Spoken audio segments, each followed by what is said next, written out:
Aye, so we've just had this in today. The runs away nicely, had an engine rebuild, believe it or not. Bus fix had diesel tank on it. Tires were all up. Rams are dirty, not fitted. It's a good puppy. Look at the teeth on that. Wouldn't find teeth like that in concert anywhere. Best teeth in concert. So aye, there she is. It's a bit rough and ready like, but we'll do turn now. The clutch is fixed on it. I'm not sure whether it's seized on or it's just, but aye, Jurassic plant. So if anyone, I think it's going to get its throat cut, so if anyone wants any bits off it before it goes, fucking give us a shout. Got all that. It does work a little bit.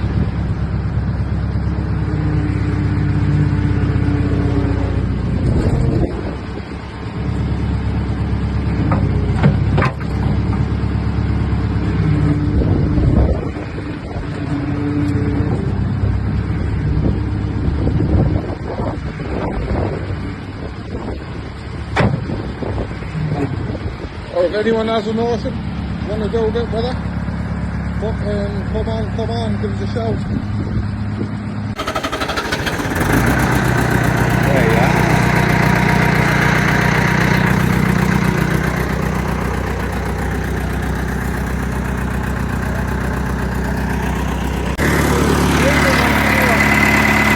Aye, it's not.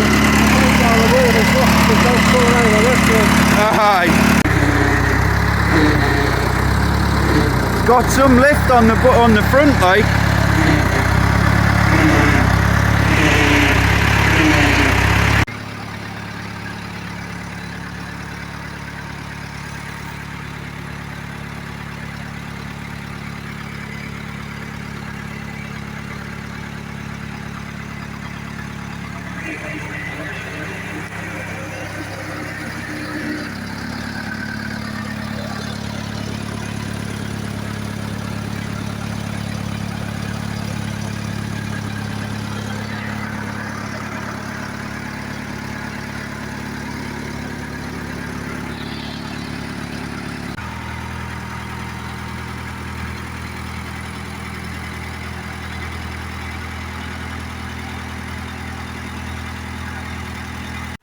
This is just a shot of some of the hoses feeding the king post and the back actor.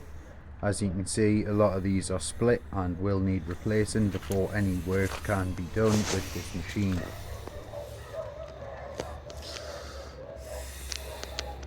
Following on with the same theme of a 50-year-old machine, the cab to these is known to rot out due to the way it's manufactured, and it collects condensation.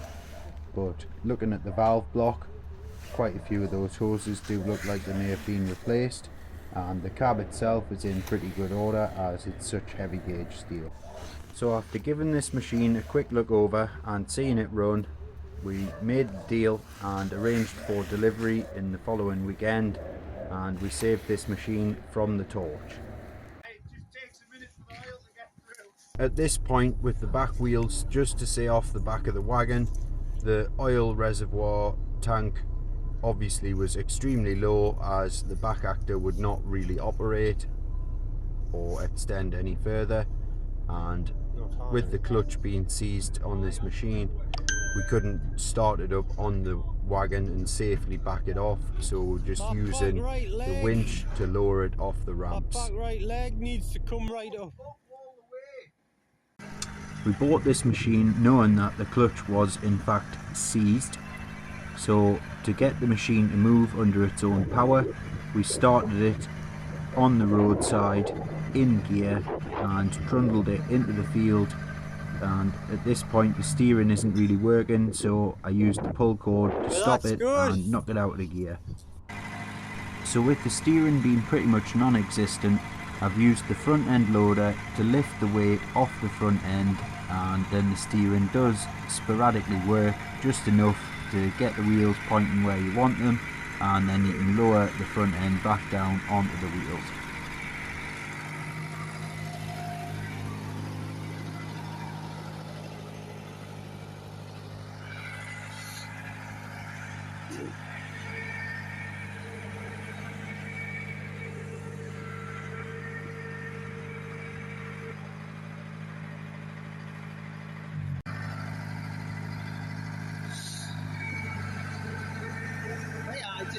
You might be wondering at this point why I'm not putting my foot down and going a little bit faster, but as we tried the machine out, the throttle linkage seems to be quite sticky and has no return spring, so I didn't fancy putting my foot to the floor and not being able to get the throttle off in time.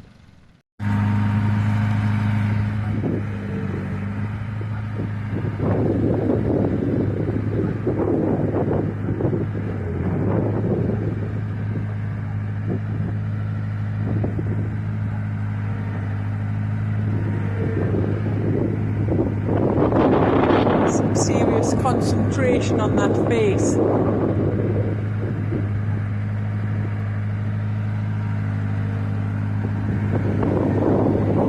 It's a beast, like.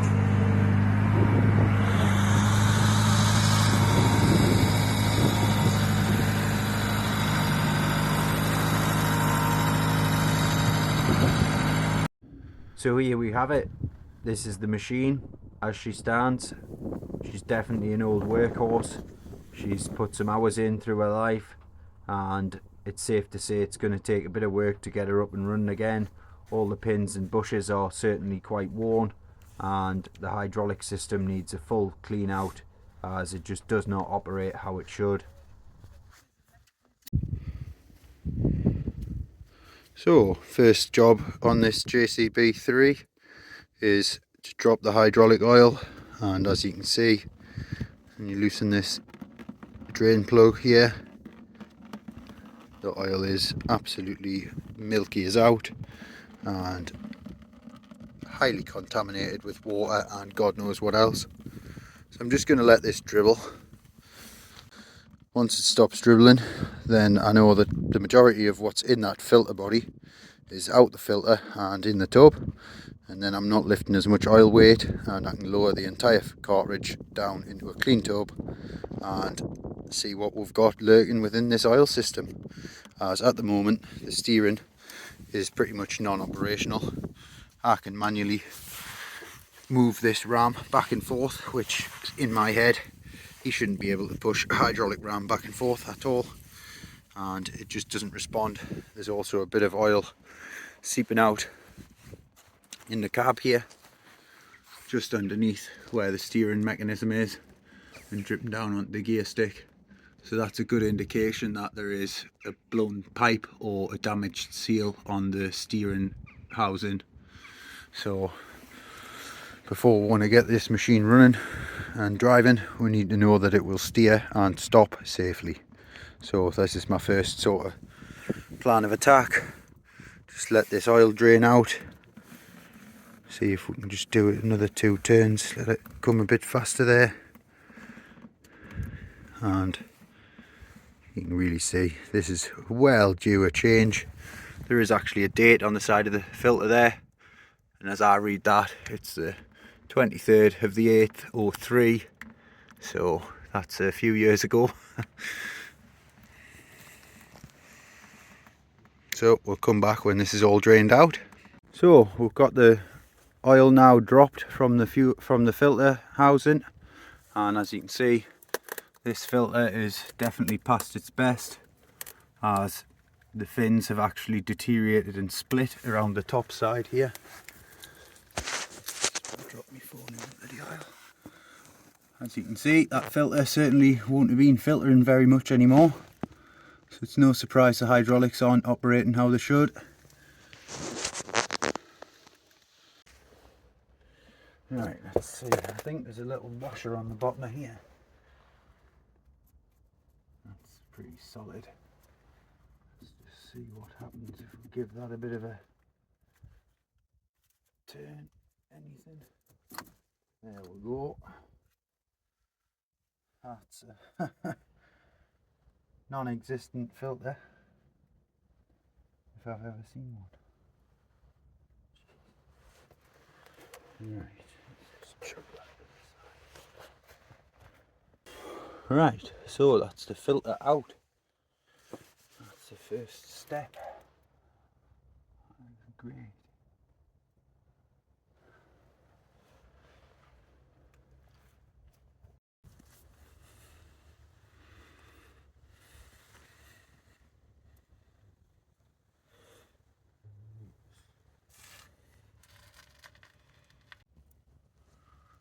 So she's a bit of an old dog, that's for sure.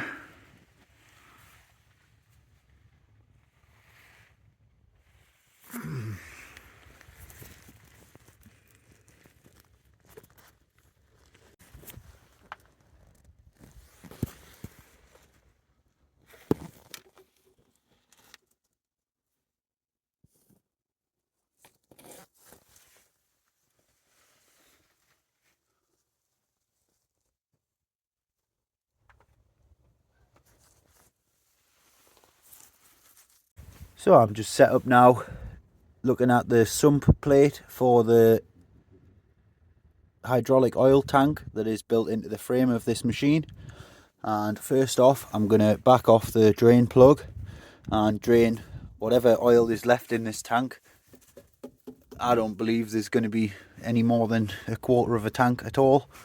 So I'm set up, I've got my tub here and I've got a 200 litre drum to drain these tubs into, and as I go, if the tub gets too full, I'll just pop the drain plug back in and then we can work at a steady pace. Then once I've got this drain plug section fully drained, once the sump is fully drained, I'll then be able to remove this sump plate and get access to the inside of the tank, where I can scrape out any residual sediment and remove the suction strainer filter from inside the tank itself, as I very much doubt that's ever been done looking at these gaskets and seals. So we're gonna see if this drain plug will loosen off and see what god awful shite comes out this tank.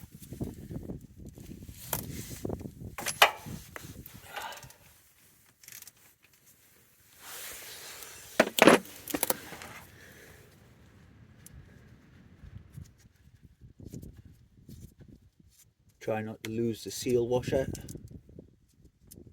and that is just water by the look of it to begin with, so could be contamination from condensation, or there could be a hole in one of the pipes somewhere. Right, that's looking like some pretty filthy oil.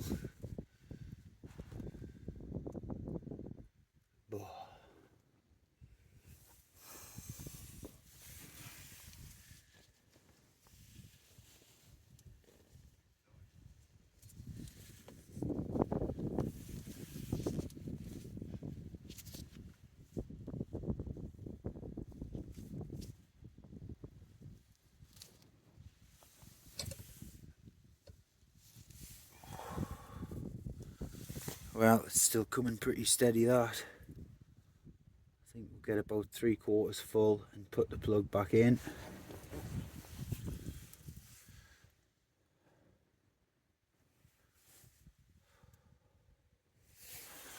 Right, let's just try and plug this.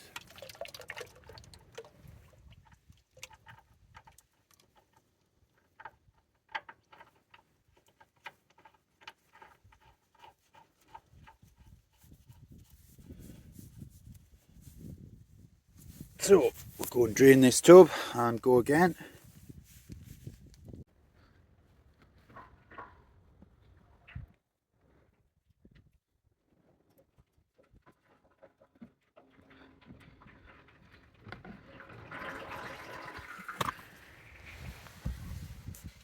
Definitely some flakes in the bottom of there.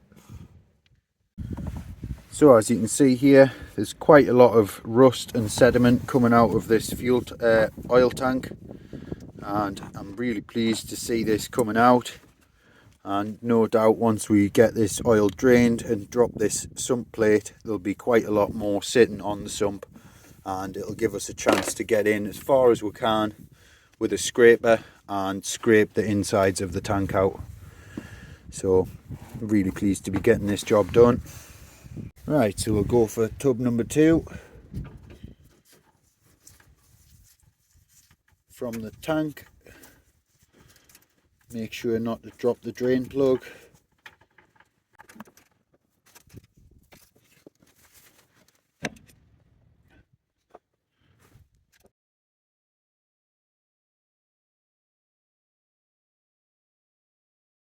So as you can see here, after only a tub and a half, not even a full tub, so I would say around 60 litres or so, this tank seems to be getting down to its last little dribble. And the tank is supposed to hold 173 litres, so it's safe to say this system has been extremely low, and no doubt this filter that's inside the tank has never been changed in its entire life, and the machine's around 50 years old. So we're just going to let this last bit dribble out until it stops completely, as it could be trickling in from any of the other rams and around the tank body itself. So we'll just let that go until it stops dribbling, and we'll come back and get this sump plate removed. And I'm going to have a go at dropping this sump panel.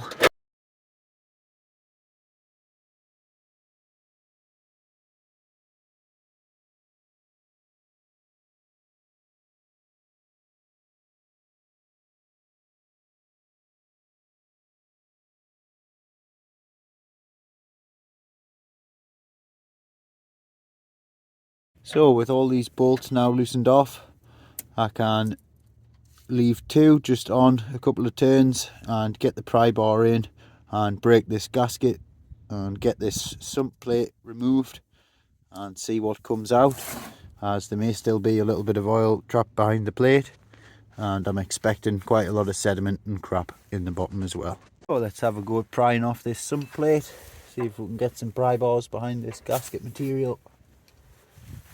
It's definitely been on there for a long time, so it might take a bit of persuading to get it in place.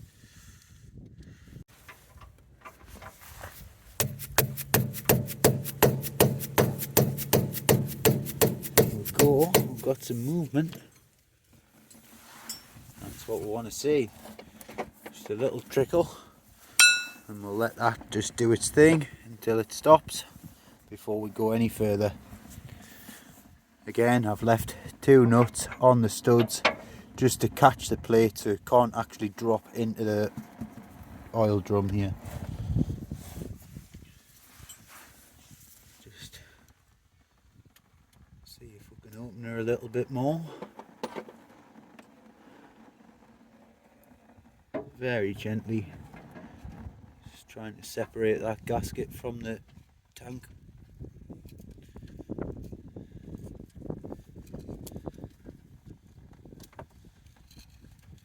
Try and keep it tilted this way. Keep that oil flow controlled.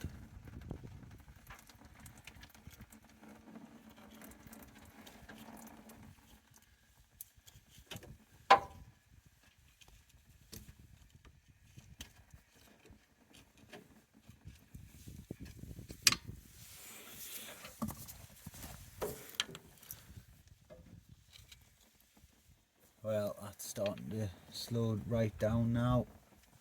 I can see beyond that gasket is pretty much clear.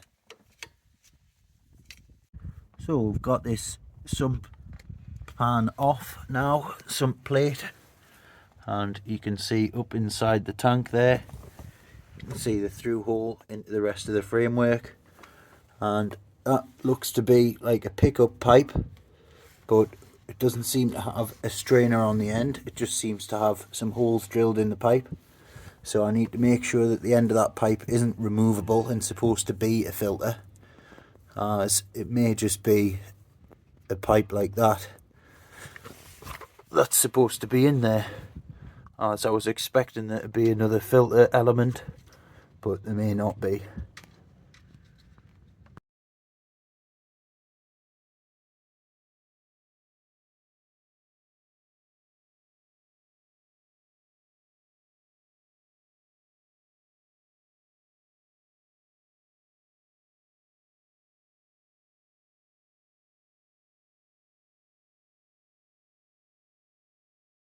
So as you can see here on this driver's side sump plate for the hydraulic oil tank, there is a lot of sediment sitting on this plate, and when I dropped the oil out of this side, there must have been about 10 to 15 litres of water came out before any oil.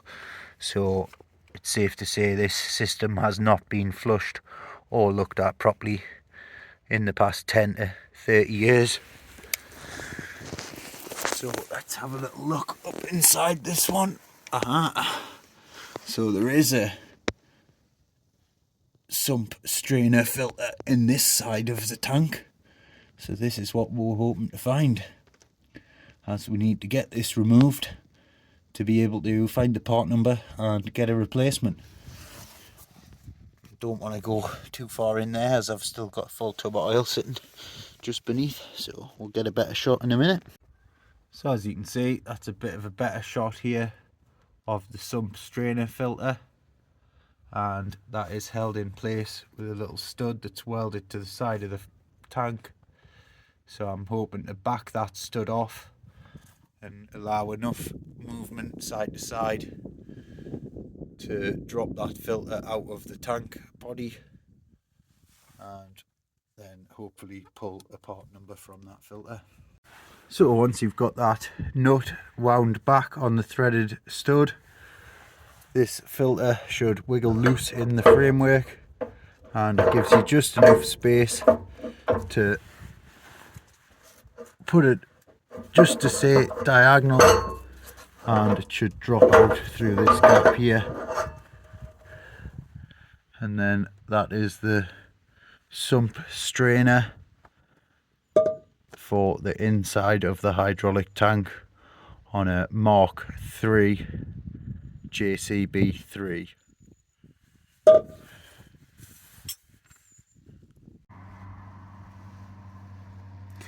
As you can see, this sediment filter, the strainer for the pickup suction strainer filter here, has got quite a lot of sludge and grime within the fins, which is a lot more than can be said about the other filter that was at the fill point of the machine.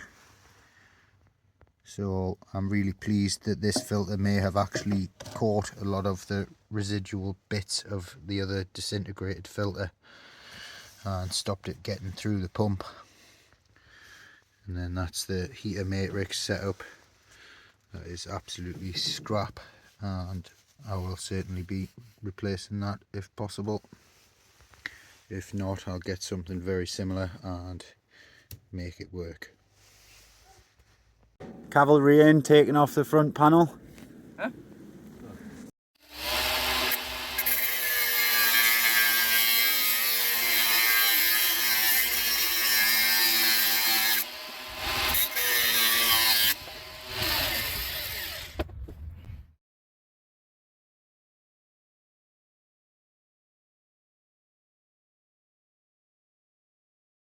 So I've just been battling a few of these seized on bolts holding this front cover on that protects the hydraulic pump, as I'd like to get some good access to that to inspect all the seals and check the pipe work that's running to and from it, as I believe it looks like the intake pipe that's not under pressure looks to be weeping where it meets the tank, or the tank itself might be weeping slightly. So we need to get this whole front guard off really and get access to the framework and the pipe work and check everything over. So as you can see, this intake pipe that feeds the main hydraulic pump looks to be considerably dirty and potentially leaking on this low pressure side. So I would think it would be a good plan to get this pipe removed and replace it with a slightly longer section that is going the full length of those stubs if possible, as obviously you need to be able to actually get the pipe in there, but I may be able to remove this flange from the pump body and then fit a longer hose and then reinstall the flange to the pump body afterwards. But you can certainly see that Jubilee band there, has had quite a bit of leakage over the years of use, and that's why there's so much crud building up at that point.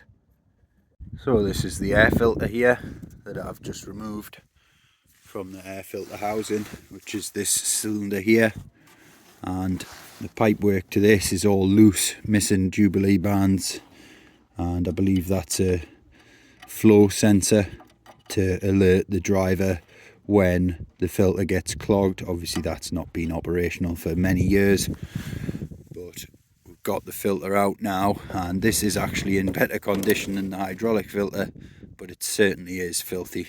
So we'll be getting this removed and replaced, measured up, and get a replacement for this, as it certainly will not be going back into the machine.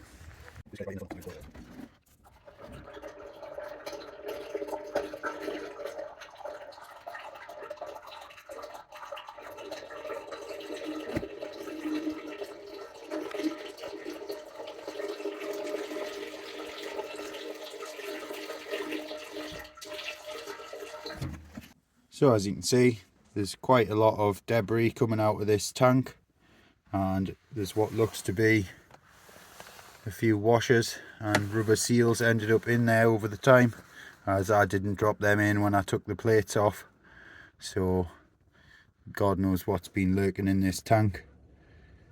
Certainly great to get this lot removed and get some fresh filters in, flush the whole system, and then change the filters again after say 20 hours of runtime. So next in line, I'm going to drop the engine oil, as this supposedly has had an engine rebuild within the past 10 years or so, but I'm not holding my breath for anything, and I just want to be sure that I've dropped all the fluids out of this machine and replaced all the filters before we try and run this for any amount of time. So we're going to go ahead and drop this engine oil now.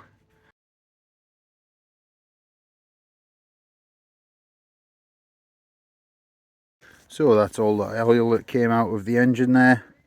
As you can see, that's really not very much for the engine. On the dipstick, it was just to say touching the bottom of the dipstick, nowhere near even the low mark. So I'm really pleased to get this dropped and change the filters and get it topped back up to the real level it should be at.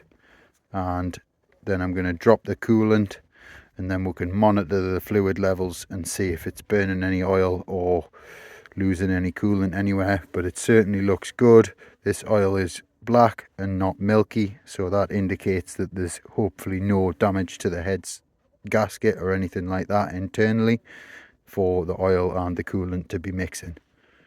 So whilst we wait for the oil to just drain out the bottom of the engine sump, I'm just taking a look at the engine oil filter here, as I was struggling to figure out the correct code for any of the filters off this machine, as it's a JCB3 Mark III, and 90% of the information out there is for the 3C, which is a slightly later model, and a lot of the stuff is interchangeable, but depending on the engine and the year it was manufactured, there is some slight differences between the models, and obviously the framework changes into the bigger models as well. So I'm just going to go ahead and get this filter removed, and it looks to be painted yellow, but so is the rest of the machine, so I'm not holding my breath on this actually being a genuine JCB filter, but it certainly doesn't look like it's been changed in a long time. So I'm going to get this pulled off now, and that's another piece of the circuit that can be replaced and get this girl back up and running in a much more healthy fashion than it has been.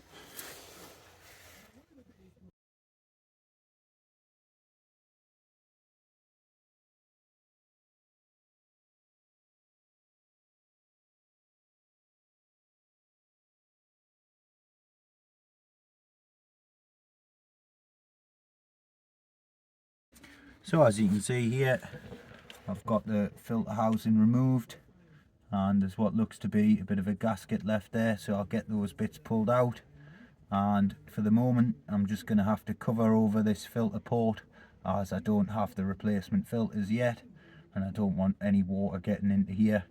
So I'll just do my best to wrap that up with some cling film and make sure that the elements don't get into it.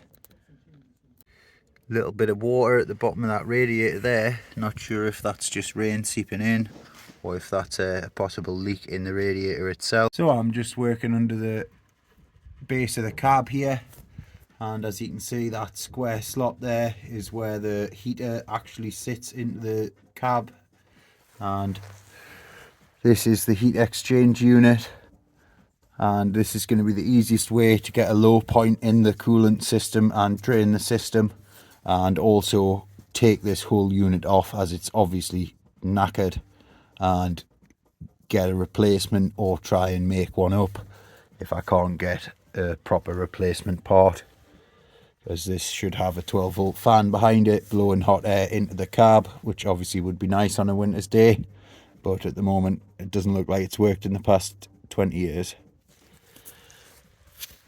Just give you a bit of a shot of where it came from in the frame there.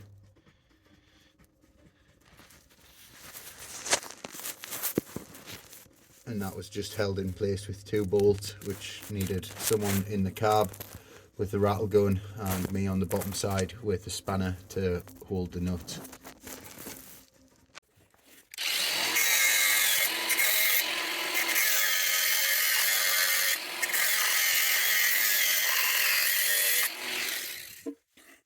Wait, that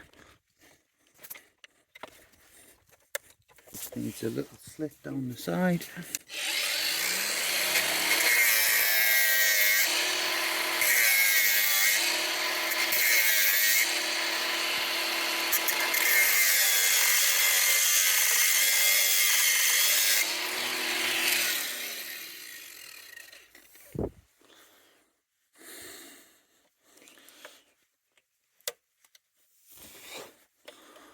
That's the band off.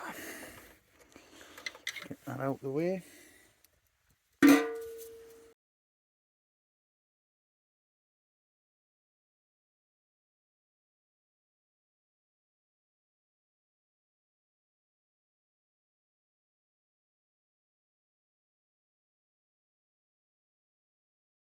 So with that, I'm pretty much done here today, and I've managed to get all the filters dropped that I could. Dropped the engine oil, dropped the engine coolant, and dropped the hydraulic oil and the sump pans from either side of the tank reservoir,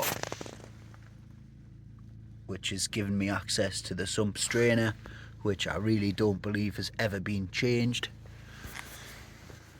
And I also dropped the engine oil filter. I can't see that, it's getting too dark now.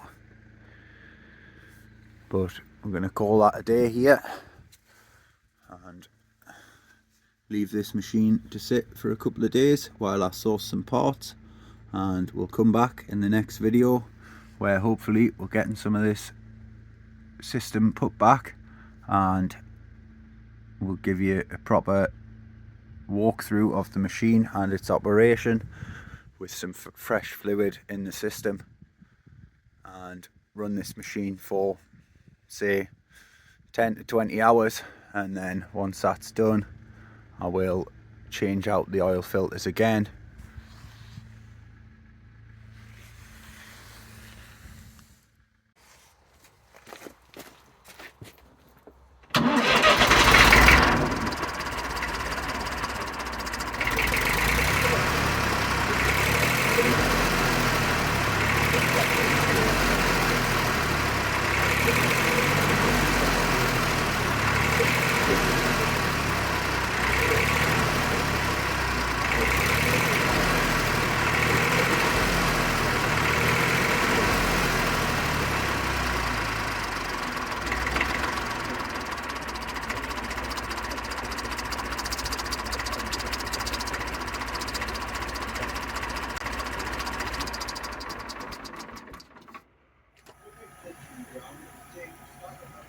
Pushes it in. That's doing it.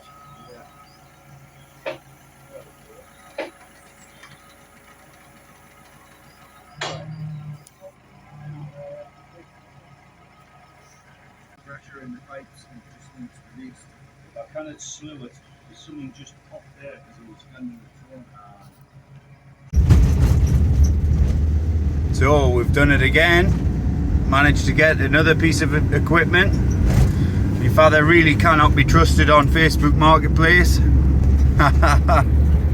This is a McConnell power arm backhoe. This will go on the back of the Fordson Dexter and make the Dexter a bloody useful machine.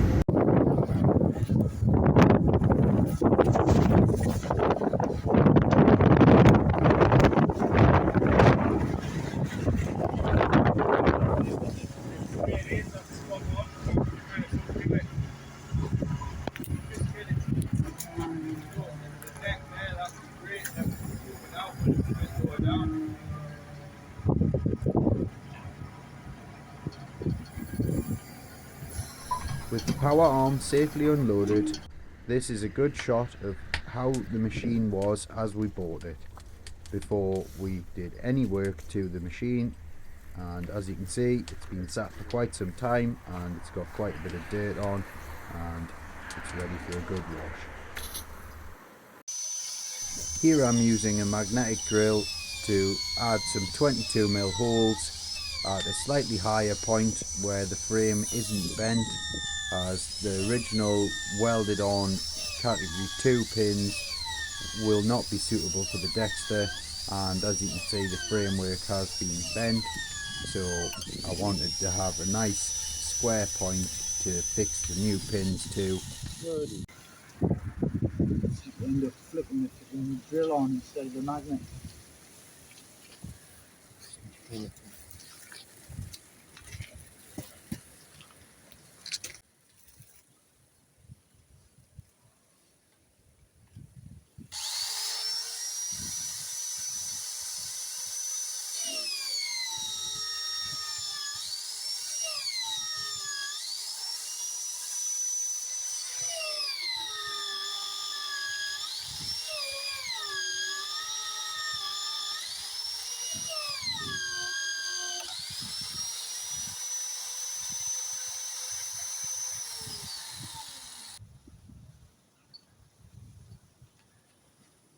Two new holes.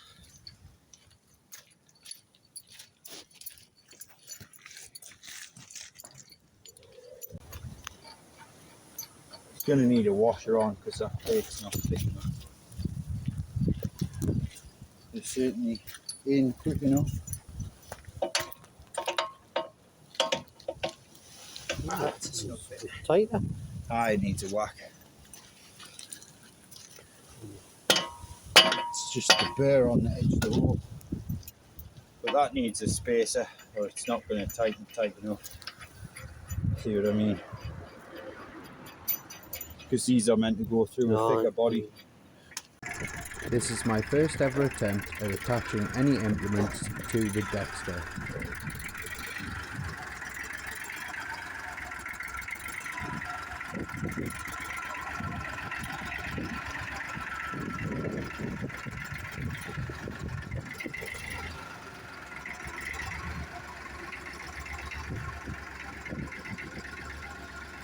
Connecting the lower pins first and then swapping the hydraulic output from the lift arms to the auxiliary port to use the boom of the backhoe itself to push the A-frame into position and align the top link.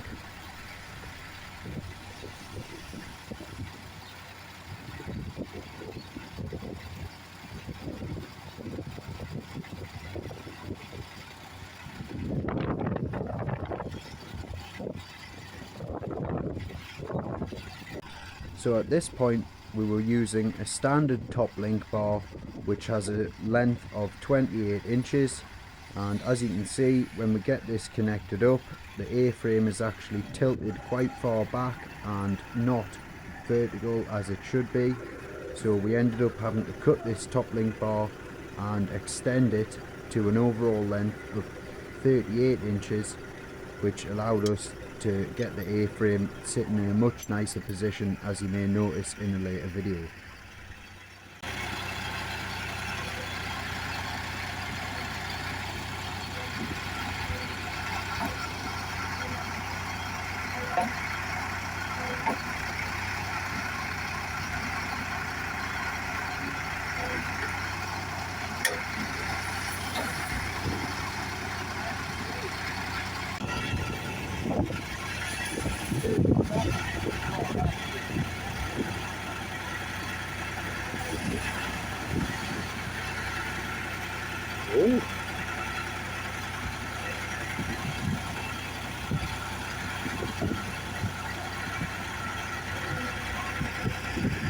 Hey. So at this point we were still working all the air and the oil through the system, as it hadn't had proper sealed connections on the hoses, and God knows what this had been connected to previously, so we didn't actually see it operating when we bought it, as there was no machine there to connect it up to. So this is the first time we've seen the arm move, and the first time we've really had a go of the controls. So they take a bit of getting used to, and there was definitely some air in the system which just wasn't allowing it to slew both ways, and as you can see we ended up getting it quite close to the hedge, but we managed to get the tractor pulled out, get centered up on the driveway, allow a bit more space to play with the arm and see what it does.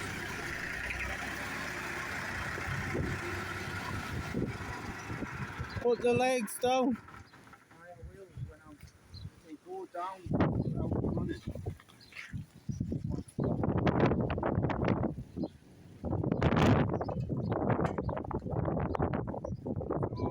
Are they still?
With a bit more space and getting the hang of the controls, I worked my way through all the controls and movements of the arm and just purged the oil through to get God knows what was in those rams out and mixed into the oil of the Dexter, as that still has not been dropped yet.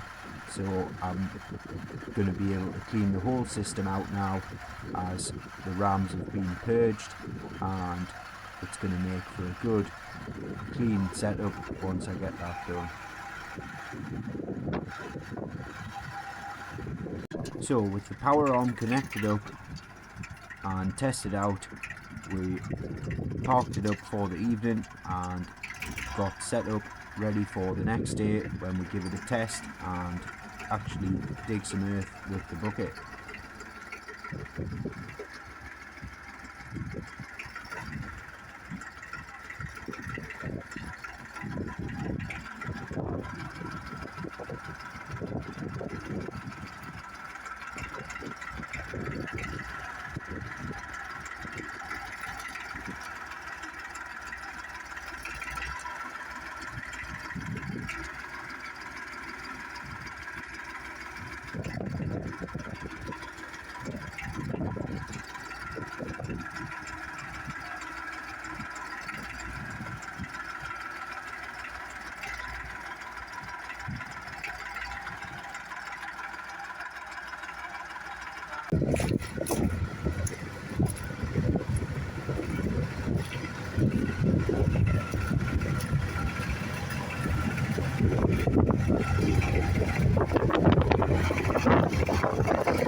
Right after just give it a bit more rest.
As you can see, without any front ballast weight, this machine is extremely rear heavy, so I've ordered some special valves to go in the front wheels, and I will be adding some liquid ballast weight, and if that's not enough I will then look at buying some Ford Motor Company wheel weights and installing those onto the rims as well.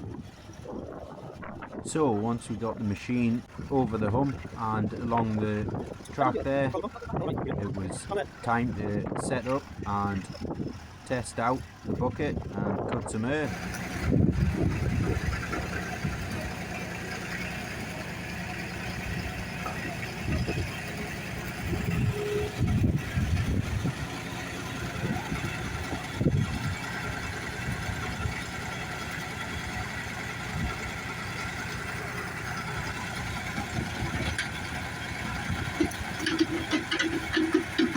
So I'm really pleased with the results of this power arm fitment to the back of the Dexter, and it's nice to see this machine working straight away and cutting some earth. It's safe to say there's definitely a few hoses and a few bits and bobs that need looking at on this machine, but that's certainly for another video. So while I get the hang of these controls, I'm going to thank you all for watching and stay tuned for the next episodes, as there's certainly going to be a few on these machines, and no doubt I'm sure you'll like to follow along. So catch you in the next one, guys.